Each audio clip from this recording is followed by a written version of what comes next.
If you know someone who's quit on their dream, you know the hard reality? The adversity was greater than their love.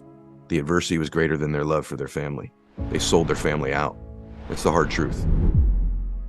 I ain't gonna sell out my family. There ain't any word game, any adversity, any obstacle, anything you're gonna put in front of me is gonna get me to sell my family up the river. And that's exactly what you're doing when you quit. Now, by the way, you can course correct, you can readjust, you can redirect, you can start over. But when you quit and lay down entirely in your life, you have said you don't love your family enough. You don't love yourself enough. That this obstacle is bigger than that. Most of you are afraid to get a big vision because you think you're gonna miss it. And then you're afraid to really pursue it and chase it because you're afraid you'll fail. You'll never do anything for yourself, but you'll do stuff to achieve your vision, and you'll do stuff to make other people happy. What I recommend you do is once you get that vision, is you link your love for other people to that vision and dream. Because as long as you tell yourself, I love these people more than I'm afraid that this dream won't happen. I love these people more than I'm worried about the obstacles and the roadblocks.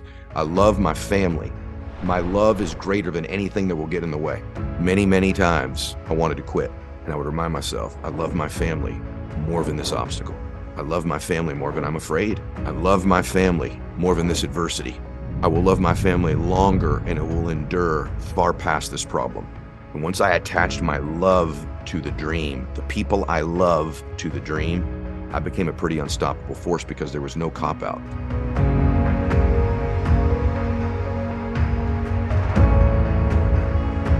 Hey, it's Ed Mylett. I just wanted to thank you for being here, and I would ask you to please subscribe to the show. If you just click the subscribe button here, I would really appreciate it.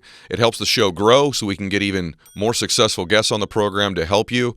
At the same time, if you're subscribed, you're going to get access to the programs before anybody else in the world gets access to them. So if you would, click subscribe right here. Thanks so much. All right, welcome back to the show, everybody. So grateful that you're here with me today. Today's question was very simple. Ed, how do I change my present right now? By the way, if you have a question you want answered on the show, you can submit it on my Instagram at Ed Mylett, EDMYLETT. You submit it there. We get thousands of them, but there's a chance your question will get answered on the show. And so today is all about leadership and vision and dreams, because I've been asked about this topic a lot. And don't discount yourself. If you have a child, if you have a company, a business, if you are a human being, you're a leader in the context that I'm going to cover today, okay? So today's topic is this. I want you to write this down. Here's the title. It takes leaders with vision to help people with dreams. Let me say it to you again. This is big stuff. It takes leaders with vision to help people with dreams. That's not my saying. I heard it somewhere many, many years ago, but I've lived by it. It takes leaders with vision to help people with dreams. What does that mean, Ed? Well, here's what it means. The first thing is it's a reminder that everybody you meet has a dream. Everybody's born with a dream. There's a heart that dreams. As we get older, those dreams can change. They can evolve. They can even die and get buried. But every human being has a dream. That dream could be to be a multimillionaire, billionaire. That dream could be to lead millions of people. That dream could be to be a mother or a father. That dream could be a particular career. That dream could have a particular body. That dream could be to live with a particular set of emotions. For some of you, your dream's as simple as, my dream is to begin to be happy. I'm tired of living sad or down or worried or angry. But remember this, every human being you meet has a dream. It might be a big one that's long-term, and it might be just a short one. Their dream might just be, man, can I get through today with a little bit of peace, with a little bit of bliss? But everybody's got a dream. And I've reminded myself of that when I meet humans, that they have dreams. Every precious person has one. And like I said, there's millions of them, and there's varieties of them. And some people have lots of different dreams. But this is a context and a syntax that you begin to see your brothers and sisters differently. That server at the restaurant that's serving you, that you don't make eye contact with when they ask you, how's the food? Or what would you like to order? That person's got a dream. That dream might be just that you acknowledge them. That dream might be that they want to be the best server that's ever lived. That dream might be that, they want to have a big YouTube channel someday. That dream might be they want to write a book. That dream might be that they want to meet the love of their life. But that person's got a dream. That's why they were born. You were born to live a dream. You were born to make your dreams come true. And I know this. And so what those people are looking for is a leader. And all a leader means is, I can help you. I see something that you don't see. I see a potential. So as a leader in a company, many of you run companies or businesses. Remember this, it takes leaders with vision to help people with dreams. What does that mean? That means that you need to begin to work on your vision, because everybody you meet's got a dream. If you're a mother, what's the vision for your family? What's your vision for your children? Are you sowing seeds in them of vision and visionary leadership in them? I read a book a long time ago that really changed my life. It's an old book. It's written by a guy named Guy Kawasaki, and it's called Selling the Dream. And what he was really writing about was Apple. He was the guy that kind of marketed the old Macintosh for Apple. But the entire book is the context of what Apple was doing to become a great company. And if you really understand and study that company, Steve Jobs was a great dream seller. See, selling the dream is a skill and a talent you build. Listen to me. But most people are oblivious that it's important. Most people think that's only for the Steve Jobs of the world or the Ed Myletts of the world. You want to be a great father? You get great at selling a dream to your children and your family and your spouse. You want to be a great business person, entrepreneur? You get great at selling the dream and having a vision for where you want to go. You want to be a great anything. You want to lead yourself in life. You better have a big time vision. You be able to sell yourself on that dream. Life's about vision. That's why the Bible talks about where there is no vision, the people will perish. They will literally die. You're a dead human without a dream. You're a dead human without a dream. So you should constantly be working on your dream muscle, your vision muscle, and your ability to sell yourself and other people on that vision. I am talking to you today because I had a dream and a vision that I could help millions of people, that I could use an ability I thought I might have to communicate, to reach people. Remember this, we constantly move in our life towards what we're most familiar with. We move to the familiar. We gravitate to the familiar. We develop patterns and behaviors that are familiar. That's why when you drive home, usually from wherever you work, you don't even have to consciously think about how you're getting there. You just kind of pull right off the freeway when it happens, don't you? You're not even thinking about it because it's familiar to you. You get in the shower, you don't think, you know what, today I'm going to soap here first and then shampoo. You got a routine. You just do it unconsciously. Your life, most of it is unconscious because your brain is trying to save energy by creating habits that are repetitive and that are familiar. Well, if you're only familiar with the tasks you have to do, or as a mom or a dad familiar with, I got to cook them lunch, I got to get dinner, I got to pick them up for school, and you just do the monotonous stuff, and you never have a family that's loaded with a vision or a dream of where they're going, or for each individual child you have, or for your spouse, that you're selling them a dream and a vision of who they could be and how much you believe in them. Of all the things I'm not very good at, I'm amazing at selling people on themselves. I'll tell people that all the time. Server in a restaurant is a great example. If I say, man, you're awesome. You are awesome. You're amazing. Thank you. Man, you're not even going to be here someday, are you? You want to do something out of here. I could see you out of here doing more. Or if they do want to be there, I'll say, man, I could see you running this place someday. With my kids, since they were little, I was selling them a dream and a vision. I used to say that Myletts are going to do something awesome. I'm telling you, hey, listen to me. The Myletts are doing something awesome. They still get text messages from me. Hey, let's do something great today. We're going to do something freaking great as a family. Woo! We kick some butt today, making a difference. The Myletts are leaders. We got a vision, and I'll sell them that dream over and over again. Think about all the people you admire in your life. Think about them. What's one thing they all have in common? They had a big old dream, a vision, and a dream that they sold either themselves or you. Let's go through a few. And by the way, when I'm saying this, what about you?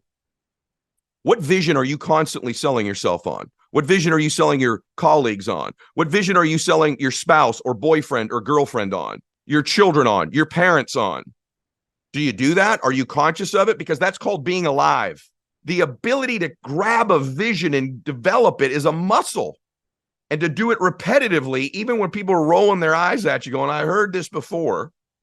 And here's the kicker. Get good at selling it. That's a second step. Think about who you admire. Let's just go through a few people. Let's say you're a follower of Jesus. Just curious. Did he have any dream he sold? Do you have any vision?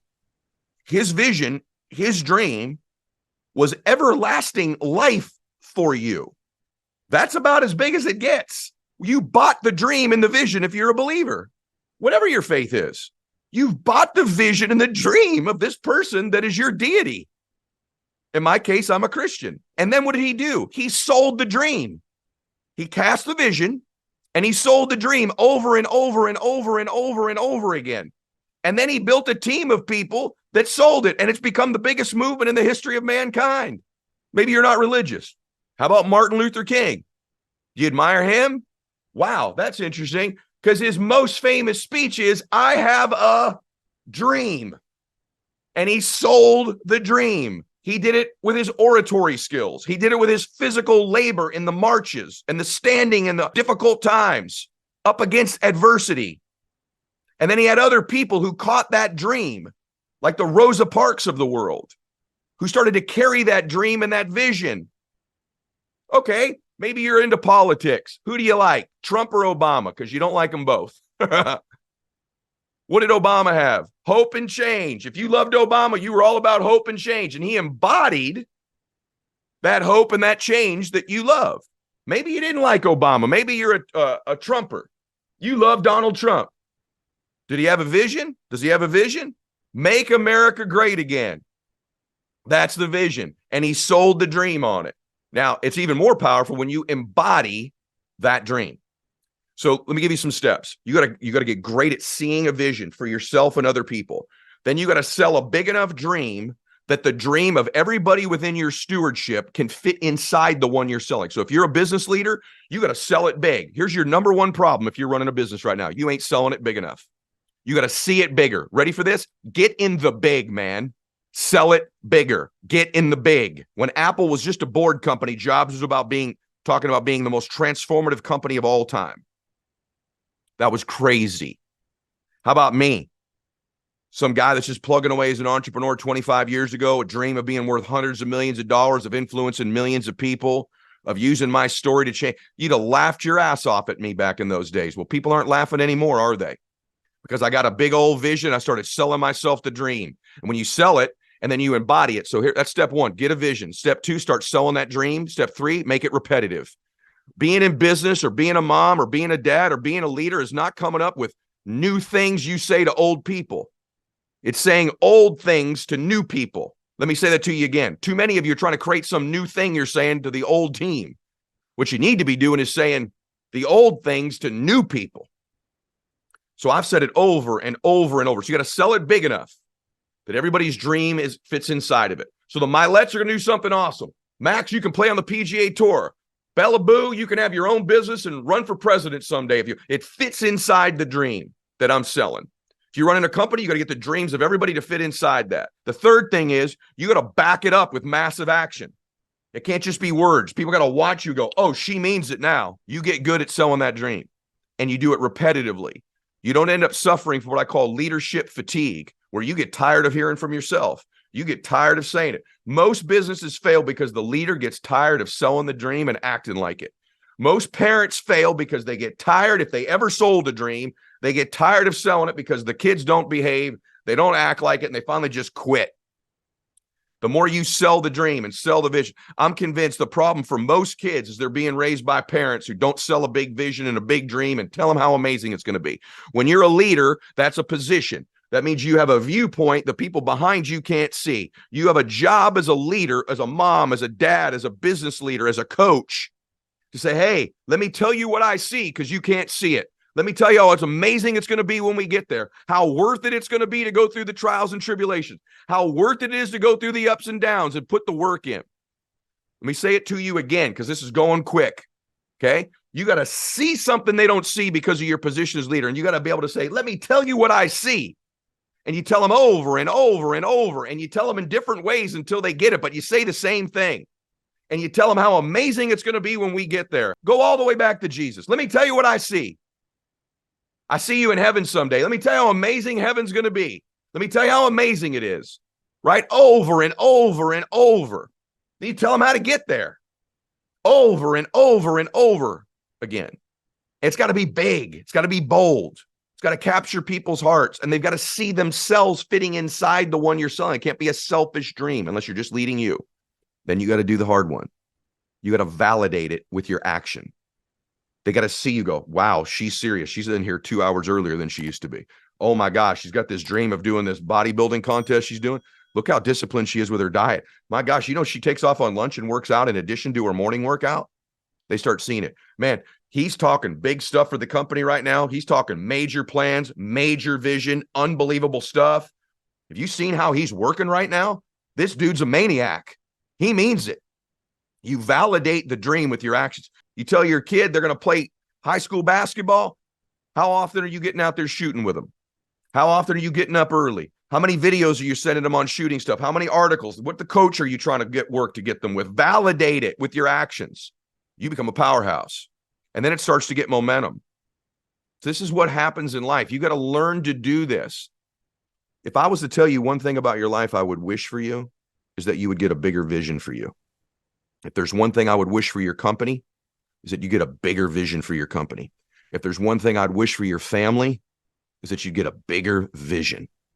And after you have those things, then what I would wish for you is that you work on the development of selling that dream and getting better at selling yourself and others on that dream. Then I'd wish you'd repeat it almost to the point of people thinking you're crazy. And then what I would wish is that everybody can fit inside the one you're selling. And then what I'd wish is that you'd validate it by taking massive action. You start doing that, your life changes. The reason your life is not changing if you want it to is you don't have a compelling vision that's greater than your fears. And the way you make a dream happen, by the way, you might say, I don't know what my dream and my vision is. Let me tell you what it is. Your dreams, what will move you in your life always, is either the future you want or other people. You'll never do anything for yourself, but you'll do stuff to achieve your vision, and you'll do stuff to make other people happy. What I recommend you do is once you get that vision is you link your love for other people to that vision and dream. Because as long as you tell yourself, I love these people more than I'm afraid that this dream won't happen. I love these people more than I'm worried about the obstacles and the roadblocks. I love my family. I love my whatever it is more than I'm scared, more than the adversity. My love is greater than anything that will get in the way. Most of you are afraid to get a big vision because you think you're going to miss it. And then you're afraid to really pursue it and chase it because you're afraid you'll fail. Many, many times I wanted to quit. And I would remind myself, I love my family more than this obstacle. I love my family more than I'm afraid. I love my family more than this adversity. I will love my family longer and it will endure far past this problem. And once I attached my love to the dream, the people I love to the dream, I became a pretty unstoppable force because there was no cop-out.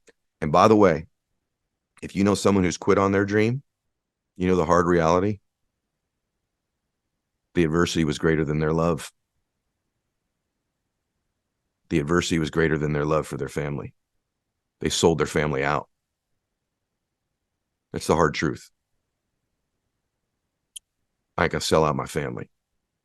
There ain't any word game, any adversity, any obstacle, anything you're going to put in front of me is going to get me to sell my family up the river. And that's exactly what you're doing when you quit. Let me ask you this. Let's just get this straight. Is there anything bigger than your love for these other people? Is there anything that would come in your way that would be bigger than your love? Maybe your love for your Lord, your love for your family. Anything bigger than that? Good. I hope the answer was no, because if there's nothing bigger than that, you're going to win. Unless, of course, you renegotiate that at some point, which a lot of people do. You ever seen someone who's been defeated in their dream? Quietly, they might blame someone else. They might have their excuse, but deep in their soul, deep in their intuition, deep inside them, they know they sold out. They sold out. Here's the great news. I've quit many things before, but I got back up again. It's not too late. You can decide right now, that's it. He's right. I'm going to start attaching my vision and my dreams to my love for these other people, and I'm getting up. I'm going to be a different force now. Let me ask you this question. Any of you that have kids, and if you don't have kids, just pick somebody you love. Let's say you were sitting in a meeting right now. Someone walked up to you and handed you a note and said that person was in a serious car accident. Picture your children if you have children, or your grandchildren. If you don't have children, your mom or your dad, your boyfriend or your girlfriend. You're in a very big meeting room. And you got handed a note. So-and-so has been in an accident. It's serious. You need to come now. What would you do? You'd get right up and run out of that room, wouldn't you? In a minute. Wouldn't you? Would you stop and go, well, wait a minute. I don't want to be rude to the speaker. I don't want to get up and bother the other people in the room. What's everyone going to think about me when I get up? Is everyone going to say, wouldn't occur to you at all, that stupid stuff of what other people are going to think? Because you got to get to this person you love, right? Because your love is greater than that moment. And when you got up, if you started to run out of the room and someone stopped, you go, hey, someone stopped. What are you doing? You can't get up in the middle of the meeting. There's no way you can do this. That's rude. Sit your butt back down. Would you go, oh, okay, I don't want to be rude. Would you do that? Or would you go, get out of my way? My baby, my child, my girlfriend, my mom has been in an accident. Get out of here. And you steamroll. And when you got to the door, they said, hey, you need to get back in there. This door is locked. There's no way out. What would you do? Go, well, I guess that's a sign I'm not supposed to get to my dream. It's God giving me a sign. Too much adversity. Is that what you say? It's a sign? Nah. You know what I bet you do? I bet you'd kick the door down, wouldn't you? You sure would. You'd kick that door down. Bam. No obstacle. When you got out to your car and it didn't start and it wouldn't go, you're like, well, I guess that means I'm not supposed to get there. Man, one thing after the other. Guess I'll just lay down here. Another obstacle, another sign, just not meant to be. I just don't have what it takes to get to my child. Would you do that? Heck no.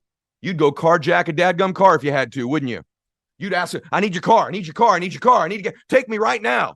You'd get an Uber. You do whatever you could. You get an Uber, you get a taxi. You'd run and get anything it took.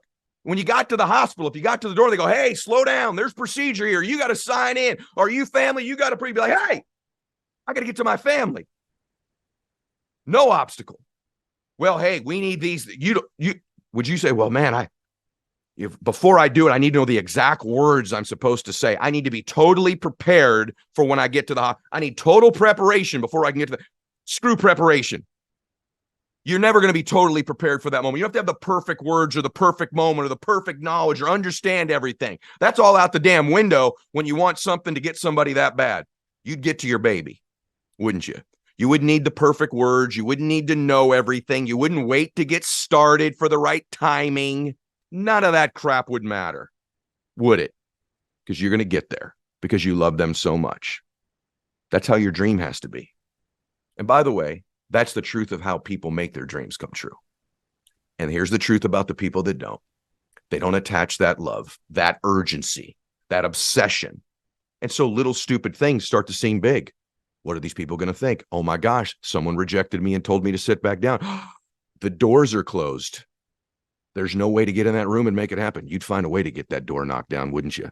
There's no door closed. It didn't start. There's a setback. My car. No, wouldn't matter. When you got there, they said, hey, we need this information. We need to hear the right words from you. You wouldn't wait around and go, well, let me sit in the parking lot and prepare for another 3 weeks before I get started. So the timing's better. And I know everything I need to know when I get in that hospital. No, you know enough. And you'd get going. And what you would say is, I'll figure it out when I get in there. Isn't it trivial and isn't it silly when you put it in that context, what we let stop us and why we lay down after a while? Ed, how do I get back up in my life? I'm telling you how. You get back up by getting a new vision, by repeatedly selling yourself this dream, and by attaching your love, like that precious child or loved one who was in an accident, that type of urgency, that type of love, that type of obsession towards chasing it.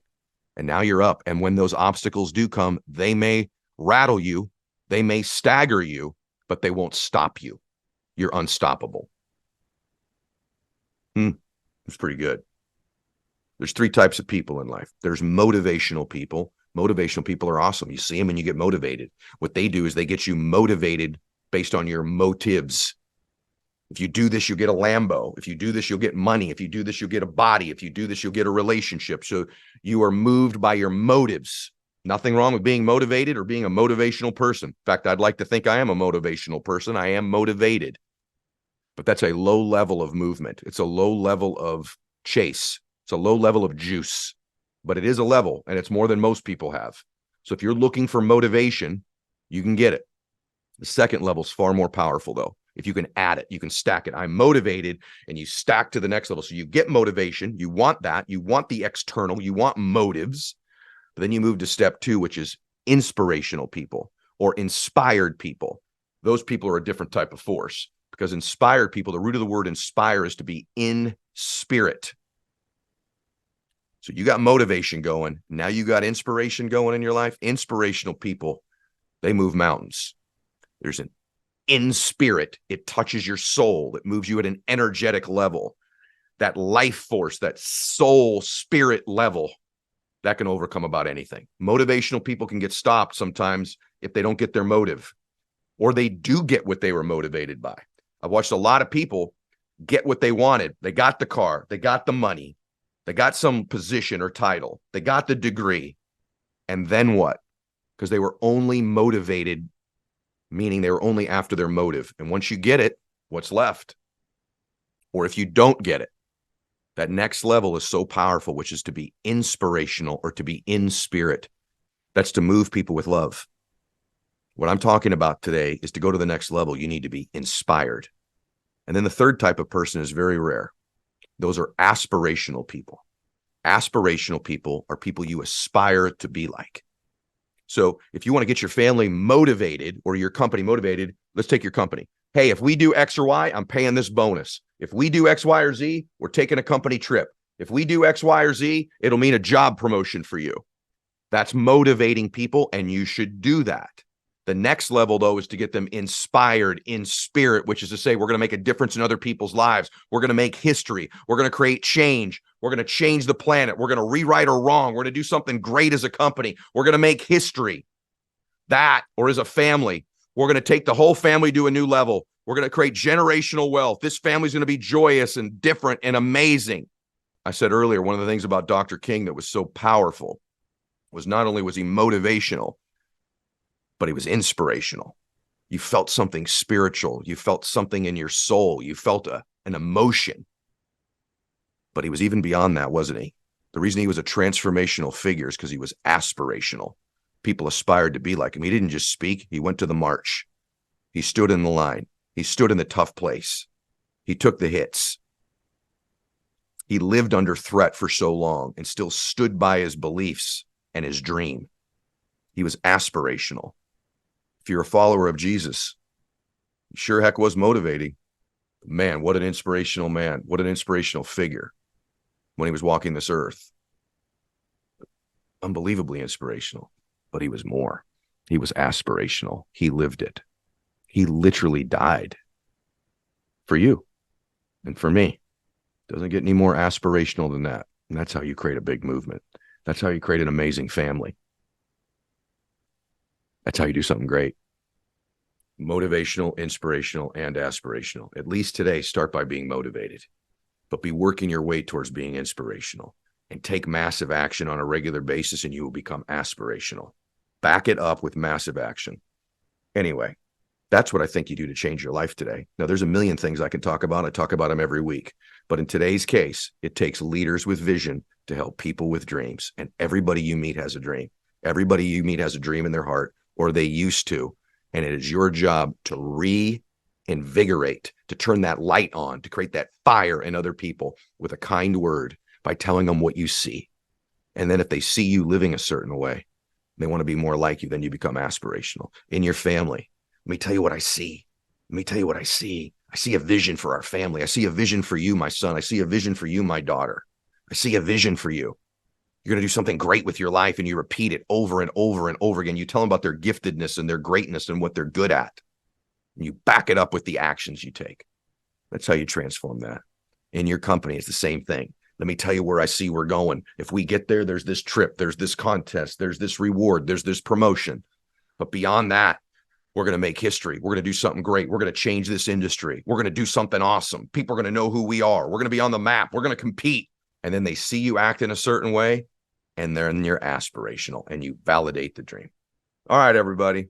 I hope this helped you guys today. It helped me. I'm fired up, man. I'm like sweating and shaking and ready to do something great. If today meant something to you, share it with somebody that means something to you. God bless you guys. Max out your life.